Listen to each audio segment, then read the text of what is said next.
Hello and welcome to the 2019 F1 Strategy Report, powered by Apex Race Manager, the mobile race management simulator. My name's Michael Lamonato, and this is round 3, the Chinese Grand Prix. Mercedes won the 1000th World Championship race at a canter, but behind them, Ferrari was engulfing itself in all sorts of trouble. Some messy Scuderia team orders allowed Max Verstappen to jump Charles Leclerc for 4th, sparking yet more talk about who has number 1 status inside Ferrari. To help understand what went wrong at Ferrari, I'm joined by freelance F1 journalist and friend of the program, Abhishek Takle. Abhishek, how are you doing? I'm very well, Michael. Great to be back on the show again. This is, I think, my first show with you this season. Yes, well, it's only the 3rd round. Well, so, yeah. How early do you want to come on? Settle down, mate. I'll apologise, first of all, to you, Abhishek, and to you, listener, for the state of my voice. No, we did not go out last night. It's just a cold. It's just a standard aeroplane kind of cold. It's what happens when you fly overnight to China, which is still in the same time zone as Australia. But and smoke one too many cigarettes. Well, I'm not a smoker, so I can't even really blame that.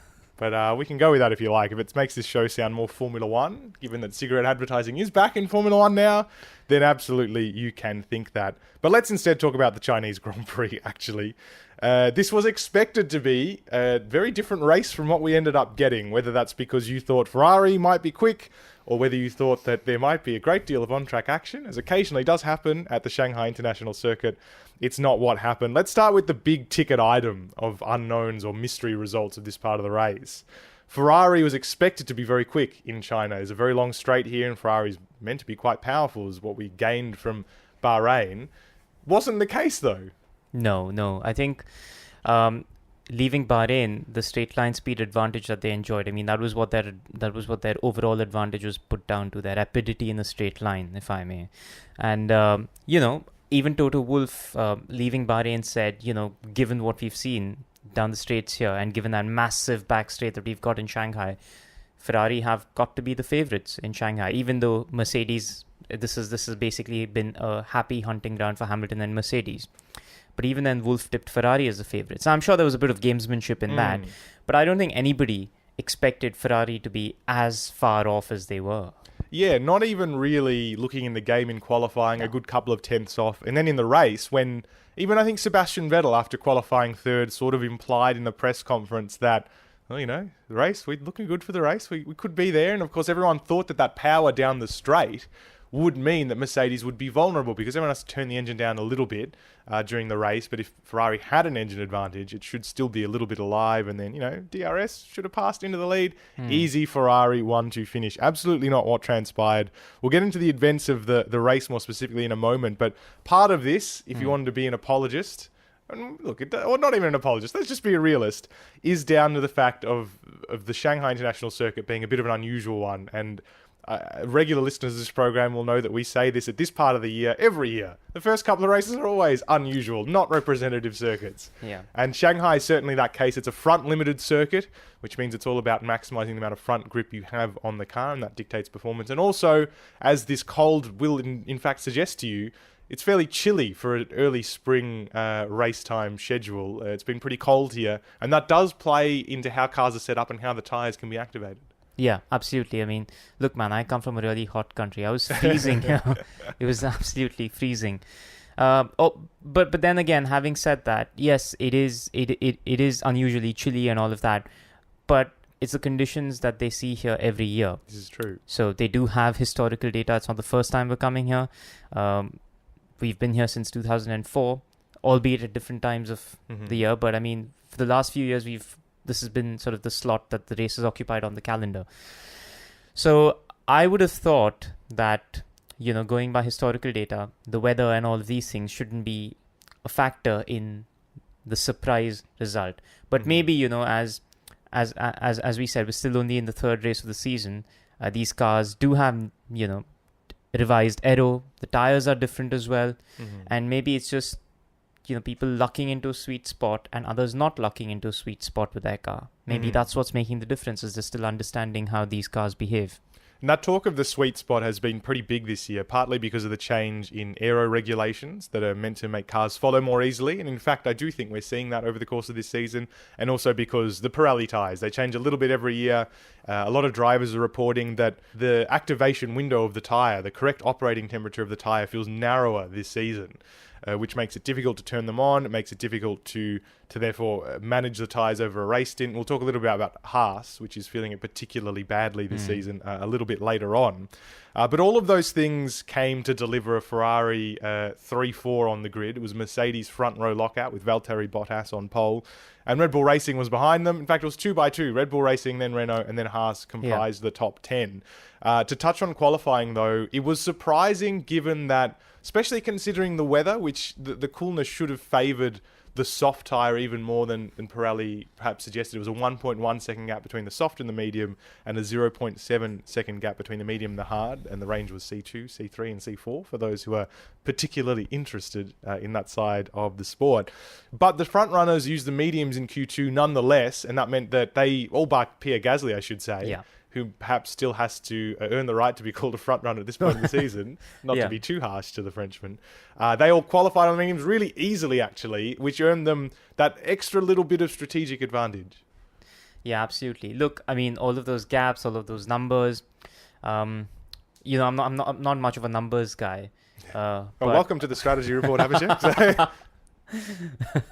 But ultimately, regardless of C1, C2, C3, 1.1, whatever numbers you just sort of quoted there.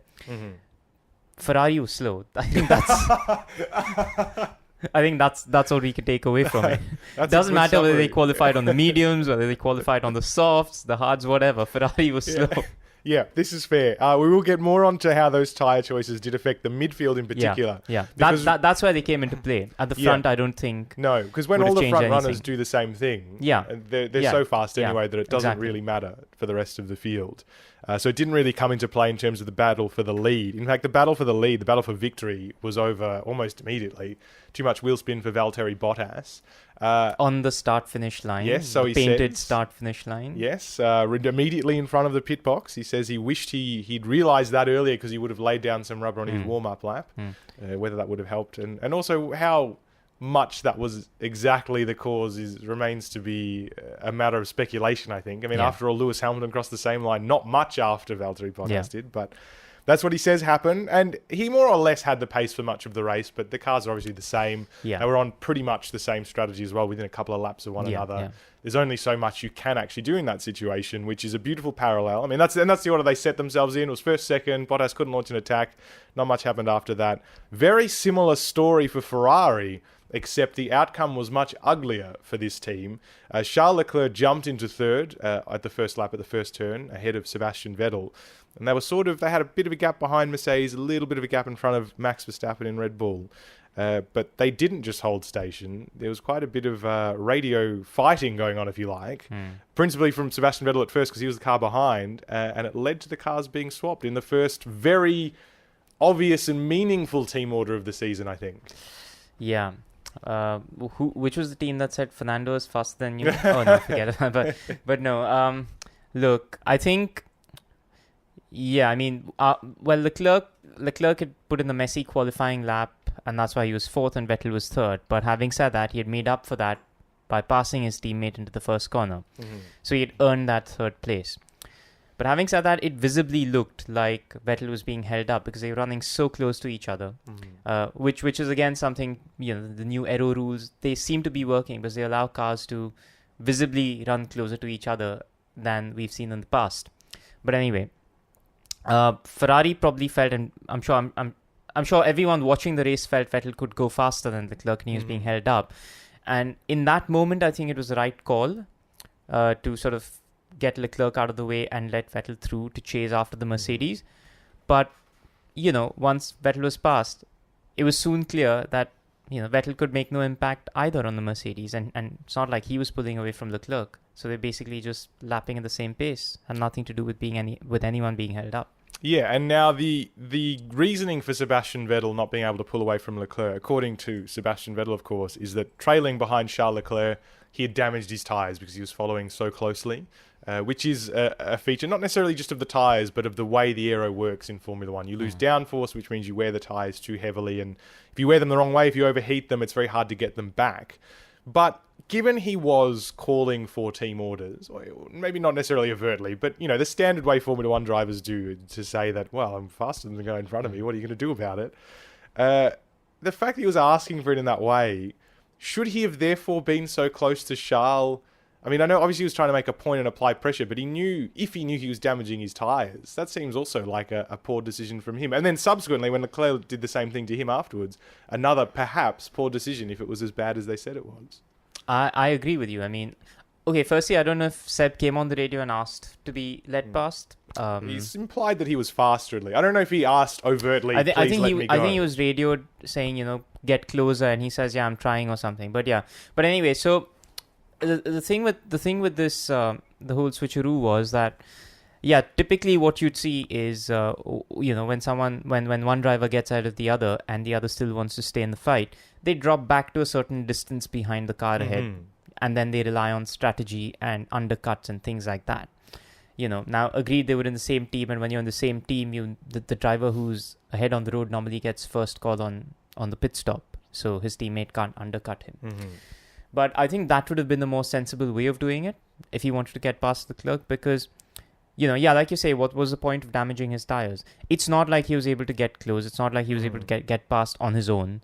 And it's not like anyone really, watching from the outside, expected him to reel the Mercedes cars in, because they just didn't have the pace. And that was very evident. Yeah, and you could see it as well, the way Vettel was attempting to progress from Leclerc and move forward. He was locking up all over the place. Exactly. He was clearly trying. Yeah, exactly. Even allowing for the fact that at that point his tires were not at their best. Even allowing for that, Vettel was really on the edge in those laps when he was trying to pull away. And so I think if it was so clear watching from the outside, I think in the car and with all of the data and all of that they've got going, I think Vettel should have known that there was no way he was going to be able to challenge the Mercedes cars anyway. So just hang back, look after the tyres, and wait for the right opportunity. Now, while Ferrari were, for lack of a better word, faffing about with these team order shenanigans, because once it became clear that Vettel wasn't pulling away, it started to sound like Ferrari was considering switching them back, which, as silly as that does sound, it's not completely unusual in Formula One in this kind of situation where a driver is allowed through to see if he can go faster, and then there's always the promise that they'll switch them back if he can't make a position. But as that was going on, they were, of course, losing a little bit of time to Max Verstappen behind. And rather cleverly... Was there anyone they weren't losing time Yeah, to? exactly. Yeah, most of the front. It was the most enthralling part of the race, I think it's fair to say, watching this psychological drama unfold at the Chinese Grand Prix. But on lap 17, as Red Bull Racing tends to do to mix things up, and it admitted afterwards it knew it didn't have the fast enough car to hold these positions, but wanted to give it a crack, it triggered the undercut. On lap 17 with Verstappen, he switched to new hard tyres, and so effective was the undercut, partly because everyone was managing those used medium tyres, because no one was sure whether this was going to be a one-stop or two-stop race given the conditions. Everything wanted to be a bit reflexive. But it was so fast that immediately it was obvious that Leclerc could pit at the end of that lap and would lose the position. So, instead of pitting Leclerc, they pit Vettel. And he covered Verstappen only just. There was a little bit of actual racing, yes. But he held position effectively. And this demoted Charles Leclerc to behind Verstappen into fifth, which, well played by Red Bull Racing. But it's probably fair to say, I mean, this was obviously opportunistic, but they shouldn't have been able to keep that position for Verstappen given they weren't as fast as the Ferraris. Yeah, absolutely not. I think Leclerc still had a chance of getting back past Verstappen. I think what really killed his chances and resigned him to fifth was a second stop, because Max Verstappen was the undercut trigger throughout the race. He triggered the first round of stops. He triggered the second round of stops. The second round of stops, obviously Leclerc wasn't in the top three at that time, and he'd pitted later than his rivals at the first round of stops. Maybe not late enough, but later certainly. So I think they should have just left. Leclerc out at the second round of stops and just put him on the one stopper. He was on the hard tire, if I'm not wrong, in the second stint. Yeah.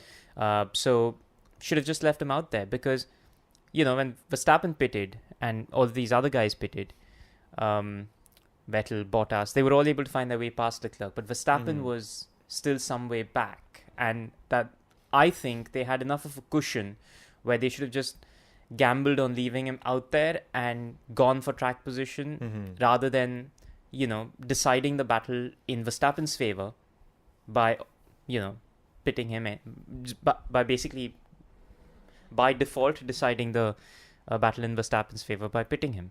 Yeah, exactly right. And it's this dithering in this second stint that really killed Leclerc, because they could have put him on a one-stop, committed to that one-stop. It was marginal. Everyone knew it was going to be kind of marginal, but drivers were prepared to do it. They sort of assumed this was going to be the primary strategy. Yeah, I think until Verstappen triggered the second round of stops, everyone was set for a one-stop. So exactly right. Yeah. But there were times when he was being told to push because they wanted him to try and catch Verstappen, which he was doing gradually. I think he closed what, off the top of my head, was an 11-second gap behind Verstappen after his own stop, which came on lap 22. Yeah. So about 5 laps after Verstappen. And before Verstappen took that second early stop on lap 34, it closed to around 3.5 seconds. So he was therefore within striking distance, and it's no wonder that Red Bull Racing decided to roll the dice again rather than just simply get caught by Leclerc, hoping that everyone would fall into this trap, if you like. And maybe at that point, this was Ferrari's thinking, because as Leclerc was left out, as you said, he was left out until lap 42 for a number of reasons, but the whole time you could tell he was losing a lot of time to Verstappen and Vettel. But this is where, if anyone feels aggrieved by team orders, it shouldn't so much be the first one at the start. It should perhaps be the second one if you were a Leclerc fan, because his strategy was devised purely to help Vettel at this stage, because for at least 2 laps he was asked to hold up Bottas, essentially, by staying out in the hope that Vettel might find pace on these mediums and be able to catch him. Didn't work, but that undid his race. Yeah, that did. I mean, I get the thinking behind that, although I would argue that Bottas was never going to be held up for long behind Leclerc, because he was on such fresher tires. He was and Shanghai's a circuit you can overtake around, so he was always going to get past. So it was a far-fetched gamble, I think. It was, but it was worth trying. But what for me then I found strange was, why then pit him the second time? You've already gambled on using him as a rear gunner for Vettel. Bottas has got past. Vettel has got past. The top 3 are basically, the positions are locked. You've got the 2 Mercedes and Vettel. You know that's not going to change now. So why not then, shift focus to Leclerc and do, because the Vettel's pit stops strategy, everything is already played out. So why not switch focus to Leclerc and give him now, from that point in the race, the optimal strategy to maintain 4th? It would have made sense. It was another classic situation. I think we talked about this after the race on Sunday, of Ferrari forgetting that they had 2 drivers for a time. Because after Bottas got past, and there's talk that they wanted Vettel to catch up and get a little bit of DRS along the back straight for 1 lap, after which Vettel did stop. That lap was lap 42, after which Leclerc stopped. I beg your pardon. Leclerc made that stop. Went on to new mediums, but by then it was clear the gap was too large to Verstappen. And Verstappen, knowing that, again, that he wasn't going to catch Vettel at the second stops and pass him, was cleverly conserving his tyres, just enough that he would always be out of reach for Leclerc. And so Ferrari ended up gambling away at what should have been a 3-4 position in whatever order, and it became a 3-5, and to boot, have now this sort of messy, potentially volatile driver situation. Now, to wrap up this team orders chat, we've known all season long that Ferrari has said it would prefer Vettel in 50-50 situations because of his experience, his multiple world champion, and of course Charles Leclerc's second season racing in Formula One, and that kind of makes sense. But the fact that Leclerc has been at least on Vettel's pace for 3 races in a row now, and in all 3 races Ferrari has made a team order in Vettel's favour and against Charles in all of those situations, surely this is something they have to reconsider, at minimum, just because, okay, Leclerc's a very mild-mannered man. We've both seen him. We've both sat in press conferences with him. But as a driver, you just can't take that forever, can you? Being as fast as your teammate or faster and still being told to get behind. No, not at all. And I think when Ferrari made those comments about favouring Vettel in 50-50 situations, yes, they've stuck to those comments. But when they first made those comments, it was before the season. And at that time, I don't think they knew how quickly Leclerc would settle in. I mean, they probably thought it'd take him a while, the first half of the season, until he settles in, and and by then Vettel would be too far ahead in the championship anyway, so he would anyway be de facto number 1 in that sense. But that's not what's happened. I mean, in fact, in each of the 3 races, Leclerc has been on Vettel's pace, but I would argue he's actually been faster, because in each of those 3 races, he has, well, he was obviously clearly faster in Bahrain, but even in Australia and China, Ferrari held him back from achieving the full potential of his race, and which would have seen him finish ahead of Vettel. So he's already, in a sense, outperforming Vettel. So I think Ferrari have to go back and revise the way they sort of devote their or throw their weight behind their 2 drivers, because either make it completely equal or throw your weight behind Leclerc. That's controversial. That's It's controversial. Now, to compare and contrast this, just briefly before we touch on the midfield as well, this situation of having 2 strong drivers, which is the problem here at Ferrari, or if you can call it a problem anyway, it's a bit of a bittersweet issue, I guess, if you're a team manager. Mercedes is facing essentially the same situation, where you've got a resurgent Valtteri Bottas, already race winner this year, got pole in China, even if he couldn't hold it into the first turn. And, of course, Lewis Hamilton, the foremost driver of the generation. They showed in this race exactly, and, of course, they had the advantage of not only leading the race, but having a fairly comfortable cushion to deal with, how you should deal with your 2 drivers who both want to win a race. Only one of them can. The first pit stop sort of raised Hamilton's ire a little bit, because Bottas was pitted first despite being in second, but that had to do with the fact that, he wasn't quite in undercut range anyway. He did get down to 1.5 seconds, but Mercedes can obviously calculate that. It's both of their drivers. But the second stop was where they really shone through, because rather than sort of play it safe, stop one or the other, they read the times of the field and decided they needed to double stack. Yeah, because I think they did that, and that was what an impressive feat of choreography that was, as Toto Wolff put it. Because one thing to note was, they double stacked, but the second pit stop, which was Bottas, was actually 0.2 faster than Hamilton's pit stop. So normally it's the opposite. Yeah, it's normally the opposite. Yeah, so they actually gained time through the 2 pit stops that they did. Gain time. I mean, the pit crew got faster. I don't mean the cars gained time, but yeah, I mean that's how you. That's an efficient managing of both drivers' interests, an equal managing of both drivers' interests, and that's a strategy. That's an example of a strategy that takes both drivers' interests into consideration. Because had they pitted Bottas to cover off the undercut threat triggered by Verstappen's pit stop, that would have disadvantaged Hamilton, the second round of stops. Because Bottas could quite conceivably have ended up ahead of Hamilton. Exactly. Stop. So that would have jeopardized the lead Hamilton had worked so hard to sort of, get into and then keep throughout the race. But then had they pitted Hamilton, as they would do because he's the lead car and that car always gets preference, by leaving Bottas out an extra lap, they would have jeopardized his second position. So they actually, by double stacking, they jeopardized, had things not gone smoothly, they jeopardized they jeopardized the win basically, but they got it done. Jeopardized equally. They jeopardized equally, they got it done, and they came away with the 1-2. And it looked so much more impressive given the situation at Ferrari, where they were clearly struggling to handle a similar situation. Not exactly the same, but the similar situation whereby you've got 2 drivers who both think they're quick.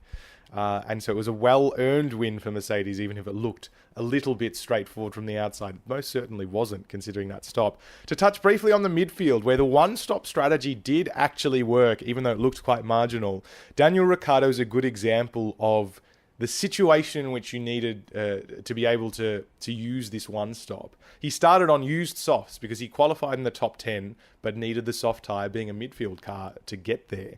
He ran till lap 18 on the used soft tyres and then ran the rest of the race on the hards. Did have the advantage, I suppose, of being lapped. So he ran one fewer lap than everyone else.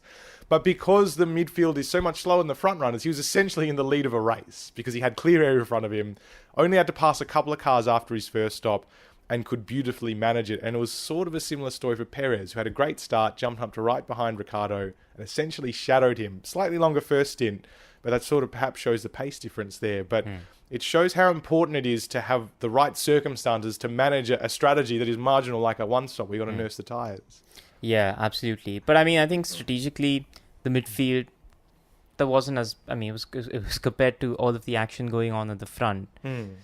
it was quite a straightforward race strategically. Yeah, it was actually fairly straightforward because if you want to consider Kimi Räikkönen as well, an example of a driver who rose through the field to a certain extent with a one-stop. It's incredible how good a hobbyist he is, considering Formula 1 is now a hobby for him. Lap 25, he went to the medium tyres, a good long stint. I think one of the longest, bar Robert Kubica, but he's in a different sport altogether at this point. Switched to the hards. Did some racing on those tyres as well. Yeah, so it wasn't exactly. simply an easy race. He got his elbows out of the Haas cars, didn't he? Absolutely. Yeah. But that touches on the second crucial point of these point scoring positions. Haas qualified in the top 10. I think they were 10th and 11th after the first lap because Perez jumped into the top 10. That's right. But their race pace is so poor, which team principal Gunther Steiner put down to a lack of generating heat in the tyres, which is partly because of the circuit and partly because of the weather of the circuit. Similar to what we saw in Bahrain, even though it's much warmer there, but no fast corners there either, which meant they were almost non-racers here. All they did was drop down through the field, couldn't even pass Alex Albon towards the end of the race, despite Albon being on extremely worn tyres. It sort of advantaged those drivers who wanted to try the one-stop. Yeah, I mean, I think that's just an example of how different cars and different cars and the different characteristics use their tires in different ways. I mean, that's just Formula One, right? I mean, you might have a great car over a lap, but ultimately you've got to get the job done on Sunday. You've got to be able to run from lights out to checkered flag at the fastest pace possible. So yeah, I mean, I don't know what Haas can do about it. I mean, but yeah, hopefully, I mean, as we get to Europe and the hotter races and temperatures start to warm up a bit, they can just pretend it's not a problem. Too bad at Silverstone, but at other circuits it might work out not so bad. And finally, Alex Albon scored the last point. He one-stopped as well. And of course, he got the advantage of the Haas cars dropping out. Nico Hülkenberg, of course. Nico Rosberg, goodness me. Nico Hülkenberg retired from this race for another engine problem for Renault, for example. Oh, you don't say. Yeah, it's incredible, isn't it? But he started on the soft tyre despite starting from pit lane and having free choice. Ran to lap 19, then went all the way to the end on the hards. Again, had to overtake cars on a delicate tyre at the beginning.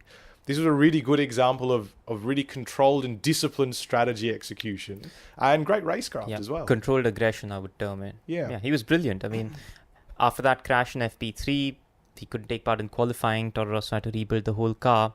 And I think he was one of the standout performers of that race. One driver of the day. So the fans certainly believe so. I think completely warranted. I don't think he was on television very much, but the fans noticed him clearly. Yeah, and good on them. You should notice him. It was a very impressive drive. Yeah, absolutely. Especially considering this is his third Formula One race. On top of all of that, to be only your third Formula One race, very impressive. The Chinese Grand Prix, the 1000th World Championship race. We haven't talked about what that number means, and we won't. You can read about that online. I don't want to get into that debate anymore. It's all anyone's been talking about. Did you take the 1000th Grand Prix poster though? Yeah, it's fine. We know what you think about it. It's a nice poster. That's all I'm going to say. Are you going to keep it? Yeah, I'm going to hold on to it. How else will I remember a race fairly devoid of action otherwise? But with some very interesting strategic elements and certainly some long-term implications for Ferrari, I think. I can't wait to see how that pans out. It's been a pleasure to talk about it with you, Abhishek. Likewise, Michael. Now we've got to rush. We've got our flight to catch and I've got to pack. That was F1 journalist Abhishek Takle.